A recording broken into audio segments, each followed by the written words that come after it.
વાત કરવામાં આવે તો સુરતના માંગરોળ પોલીસે વિદેશી દારૂ જથ્થા સહિત 2 આરોપીઓને ઝડપી પાડ્યા છે। જાણવા મળી રહ્યું છે કે માંગરોળ પોલીસ સ્ટેશનની બીટ વિસ્તારમાં થઈ રહ્યા હતો વિદેશી દારૂનો જથ્થો સગેવગે।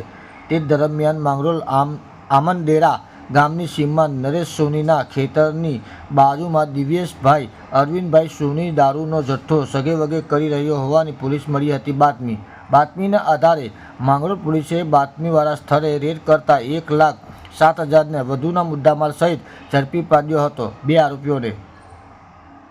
ત્યારબાદ પોલીસે સ્થળ પરથી દારૂની હેરાફેરી માટે ઉપયોગમાં લેવામાં આવેલા સાધનો સફેદ પેકેટ સહિત એક્ટિવા અને એસ્ટ્રો ગાડીને કરી હતી કબજે।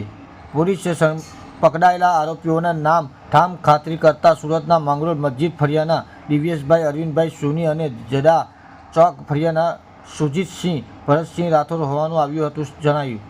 જો કે પોલીસે આરોપીઓ પાસેથી મોબાઈલ નંગ 2 કબજે કરી કુલ 6,42,000 વધુનો મુદ્દામાલ જપ્ત કર્યો છે। ત્યારે પોલીસની વધુ પૂછપરછ દરમિયાન તાપી જિલ્લાના વ્યારા ખાતેના રાહુલ ચૌધરી જેના પૂરા નામ ઠામ જણાયેલ નથી, ભરૂચ અંકલેશ્વર તાલુકા ખાતે આવેલા માંડવા ગામના મોહસિન જેવા પૂરા નામની ખબર નથી, નેત્રંગ તાલુકાના ચીખલોટ ગામના જનક જેના પૂરા નામ ખબર નથી, વાલિયા તાલુકા વિઠ્ઠલ ગામના રાહુલભાઈ સુરેશભાઈ વસાવા અને માંગરોળ સાગર ઉર્ફે સાતી ગણપત પ્રજાપતિના નામો આવ્યા હતા બહાર।